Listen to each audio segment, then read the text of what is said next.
पर छोड़ दिया गया है। सिर्फ पेंशन कर्मियों की संख्या बताई है और यहाँ पर जो है अन्य कर्मचारी हैं उनकी संख्या बताई है। मतलब इस जवाब के पीछे बहुत कुछ छुपा हुआ है। उन्होंने पूरी संख्या नहीं बताई। मतलब 8वें वेतन आयोग में आपको बड़े बड़े बदलाव यहाँ पर देखने को मिलेंगे। क्या पता यहाँ पर डिफेंस के लिए अलग वेतन आयोग आए जो बाकी कर्मी हैं, पर ये जवाब सेटिस्फाई नहीं है। ये जवाब डराता है कर्मचारियों को। नमस्कार दोस्तों, कैसे हैं आप? आशा करता हूं कि आप काफ़ी अच्छे होंगे। हमारे इस सरकारी कर्मचारी हब में आपका हार्दिक स्वागत है। तो 15 अगस्त वाले दिन कल शाम को एक ऐसी खबर आपके सामने आई या फिर आपको मालूम चल गया होगा, लेकिन काफ़ी केंद्रीय कर्मचारी को मालूम नहीं चलेगा। हमारे देश में कम से कम 1.5 करोड़ से ज़्यादा सरकारी कर्मचारी हैं, पर सरकार ने कुछ ऐसा ऐलान किया है कि कुछ ही को यहाँ पर 8वां वेतन आयोग मिलने वाला है। एक बहुत बड़ा वर्ग केंद्रीय कर्मचारियों का एक 8वें वेतन आयोग से वंचित रह जाएगा। यहाँ पर सरकार के जवाब से ये नज़र आ रहा है।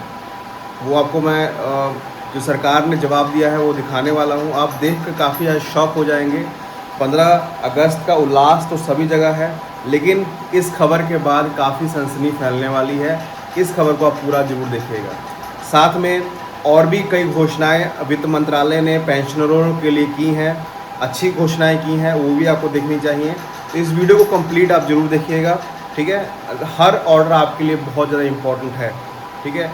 तो अगर चैनल पे आप नए हैं, चैनल को आप ज़रूर सब्सक्राइब कर दें, साथ में आप घंटी का निशान दबा दें ताकि आने वाली वीडियो की नोटिफिकेशन आपको मिल पाए, उसका फ़ायदा ले पाएँ आप, ठीक है। जो भी मैं आपको लेटर दिखाऊंगा, जो भी ऑर्डर दिखाऊंगा, सब कुछ आपको डिस्क्रिप्शन बॉक्स में मिल जाएगा।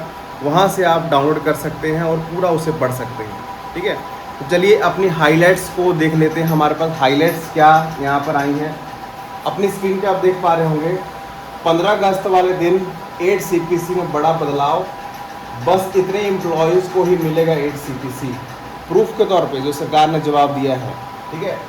दूसरी न्यूज़ है, फाइनेंस मिनिस्ट्री ने सभी पेंशनरों की रिपोर्ट मांगी, कुछ बड़ा होने जा रहा है पेंशनरों के लिए।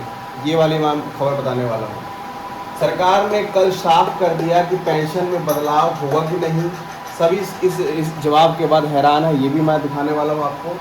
जो CGS के कर्मचारी हैं, जिनको मेडिकल फैसिलिटी मिलती है, जो रेट के हिसाब से सुविधाएँ मिलती हैं, अब ECH पर भी लागू होगी जो आप मेडिकल फैसिलिटी लेते हैं। इसका ऑर्डर दिखाने वाला हूँ। तो 4 महत्वपूर्ण खबरें हैं, इसको पूरा आप जरूर देखिए। पहली खबर की तरफ बढ़ते हैं।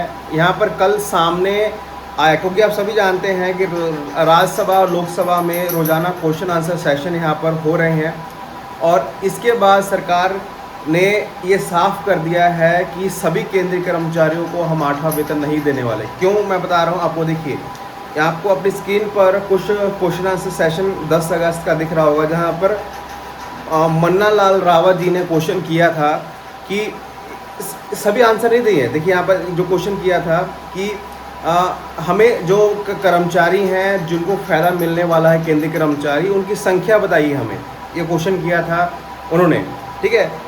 तो इसका जवाब देखिए यहाँ पर आप देख पा रहे होंगे। ड में केंद्रीय सरकार के सिविल कर्मचारियों की अनुमानित संख्या लगभग 35.77 लाख है तथा रक्षा पेंशन भोगियों को छोड़कर, ठीक है, रक्षा पेंशन भोगियों को छोड़कर पेंशन भोगियों परिवार की संख्या 33.76 लाख है।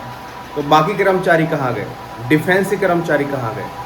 क्योंकि जो मन्ना लाल जी ने क्वेश्चन किया था कि सीधा सीधा किया था कि जो केंद्रीय कर्मचारी हैं जिनको 8वां वेतन फ़ायदा मिलने वाला है, उनकी संख्या कितनी है। लेकिन सरकार ने यहाँ पर जवाब बहुत सोच समझ के दिया। जो डिफेंस कर्मचारी हैं उनको यहाँ पर छोड़ दिया गया है। सिर्फ पेंशन कर्मियों की संख्या बताई है और यहाँ पर जो है अन्य कर्मचारी हैं उनकी संख्या बताई है। मतलब इस जवाब के पीछे बहुत कुछ छुपा हुआ है। उन्होंने पूरी संख्या नहीं बताई। मतलब 8वें वेतन आयोग में आपको बड़े बड़े बदलाव यहाँ पर देखने को मिलेंगे। क्या पता यहाँ पर डिफेंस के लिए अलग वेतन आयोग आए जो बाकी कर्मी हैं, पर ये जवाब सेटिस्फाई नहीं है। ये जवाब डराता है कर्मचारियों को। अपनी राय कमेंट में ज़रूर बताइएगा। ये जवाब आपको डिस्क्रिप्शन बॉक्स में मिल जाएगा, वहाँ से आप शेयर कर सकते हैं, उसे आप पढ़ सकते हैं, ठीक है। चलिए आगे बढ़ते हैं अगली खबर की तरफ। फाइनेंस मिनिस्ट्री ने सभी पेंशनरों के लिए रिपोर्ट मांगी है। वो ये क्या खबर है, अपनी स्क्रीन पे आप ऑर्डर देख पा रहे होंगे। ये ऑर्डर हर जगह वायरल हो रहा है क्योंकि ये वित्त मंत्रालय की तरफ से ऑर्डर आया है। अपनी स्क्रीन पे आप देख पा रहे होंगे। यहाँ पर देखिए implement of the measure to prevent wear recovery for wrong access parent made by government servant। यहाँ पर सरकार के द्वारा, सुप्रीम कोर्ट के द्वारा बार बार ये आदेश दिए गए हैं कि पेंशनरों से एक्सेस रिकवरी ना की जाए। अगर की गई है तो उनको उसका निपटारा की जाए, क्योंकि आप सभी जानते हैं कि जब केंद्रीय कर्मचारी रिटायर होने वाला होता है उनको उनका जो पैसा है वो 4 साल पहले, 3 महीने पहले, 5 साल पहले, मतलब पहले से ही उसकी तैयारी हो जाती है। लेकिन लेटर होने के बाद सभी विभागों ने काम नहीं किया है। तो देखिए अपनी स्क्रीन पे आप देख पा रहे होंगे लास्ट वाला point, in the view above internal audit wing, खास तौर पर इंटरनल ऑडिट विंग को आदेश दिए गए हैं। Ministry department are request to furnish their detail input consent of the point mention above the with in 1 week from the date of issue of the communication through email. जो email मिली थी, letter जारी हुआ था उसकी, ये letter कब जारी हुआ है, यहाँ पर देखिए 12 अगस्त को, ठीक है। तो 7 दिन के अंदर, मतलब 20-21 तक जो है सभी मंत्रालय से पेंशनरों की डिटेल यहाँ पर मांगी गई है। मतलब कुछ बड़ा होने वाला है पेंशनरों के साथ।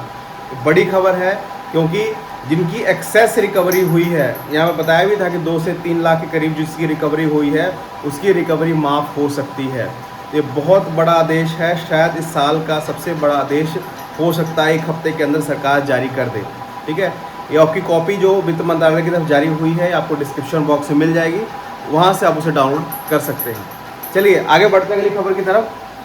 सरकार ने कल शाम को साफ कर दिया कि पेंशन में बदलाव नहीं करेगी सरकार। देखिए वैसे तो हर यूनियन, हर एम्प्लॉय कोशिश कर रहा है कि हमें जो पुरानी पेंशन जो ओपीएस है वो मिल जाए, लेकिन सरकार की तरफ से कल जवाब यहाँ पर आ चुका है। अपनी स्क्रीन पे आप देख पा रहे होंगे, और रेस्टोरेशन ऑफ ओपीएस को दोबारा लागू किया जाए। पर सरकार ने यहाँ पर सदन में जवाब दे दिया। अपनी स्क्रीन पे आप देख पा रहे होंगे, इसमें जवाब में साफ साफ लिखा गया है जो ओपीएस है वो फिज़िकली अब मतलब उसको लाना बिल्कुल कठिन है, नहीं लाया जाएगा। जो यूपीएस है, एनपीएस में उसमें सुविधाएं हैं कि पेंशनरों को 10,000 मासिक पेंशन मिलेगी, ठीक है। वो बाद में पैसे लें, नहीं तो महीना ले, तो उसकी सुविधाएं उसमें मिलेंगी। लेकिन यहाँ पर सरकार ने साफ साफ मना कर दिया है कि जो अभी एनपीएस के कर्मचारी हैं उनकी संख्या कितनी है, यूपीएस कर्मचारी की संख्या कितनी है, सब कुछ यहाँ पर डिक्लेयर कर दिया। अपनी स्क्रीन पे आप देख पा रहे होंगे। Unified pension scheme has already been introduced 1/4/2025 and NPS providing linked defined benefit minimum 10,000 per month, ठीक है। तो ये सरकार ने कल साफ कर दिया कि हम पेंशन की नीतियों में जो ओपीएस है उसको दोबारा से हम लागू नहीं करेंगे। जो पुराने लोग हैं उनको लागू है, लेकिन नए पर कोई ओपीएस की नीति लागू नहीं होगी। उन पर एनपीएस नहीं तो यूपीएस लागू रहेगा।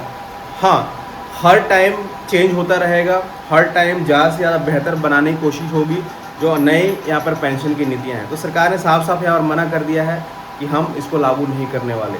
वैसे मंजीत जी ने अपने इंटरव्यू में बताया था, जब दिल्ली में मीटिंग उनकी हुई थी 8, 9, 10 को, उन्होंने बताया था कि पहला क्वेश्चन ही हमने रखा था उनके सामने कि क्या आप ओपीएस को लाएंगे। तो उन्होंने साफ कर दिया कि मंजीत जी आपको मालूम है कि ये नामुमकिन है, और चीज़ें मांगी जा सकती हैं लेकिन ओपीएस वाली बात नहीं मानी जा सकती। मंजीत जी ने कहा था कि साफ मना कर दिया गया वहाँ पर।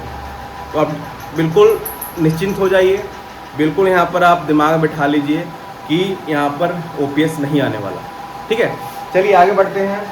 यहाँ पर कुछ मेडिकल फैसिलिटीज़ आपको दी जा रही हैं। अपनी स्क्रीन पर आप ऑर्डर देख पा रहे होंगे। ये ऑर्डर जो है कल शाम को जारी किए गए, 27 जुलाई को जो ऑर्डर जारी किए गए हैं, लेकिन दोबारा से इसको रिवाइज़ किया गया है। देखिए, revise CGS rates applicable for treatment of health care organisation of ECHS। अब जब भी जानते हैं कि एक CGSS है जो मेडिकल फैसिलिटी देता है केंद्रीय कर्मचारी को, एक ECH है वो भी यहाँ पर मेडिकल फैसिलिटी जिन्होंने लिया हुआ उनको मालूम है, ठीक है।